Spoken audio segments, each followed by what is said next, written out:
So right now, what we're seeing is we are reviewing them.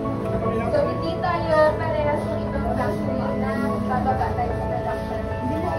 So we have a panoramic review of the production. Mainly because for safety and for sanitary compliance. So we'll just walk through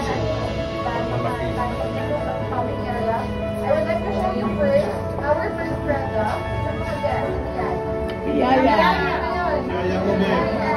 So that is how we make the very famous Bacolod Yaya. Kapag sinabing Bacolod, ang number 1 na pumapasok sa isip ng tao is pamilya ng Yaya. So we have 3 flavors. Right now, but we have 3. We have original, ube, and mango flavor. Mango flavor. And ang napoproduce natin sa isang araw sa factory, 150,000 pieces of Yaya in 1 day.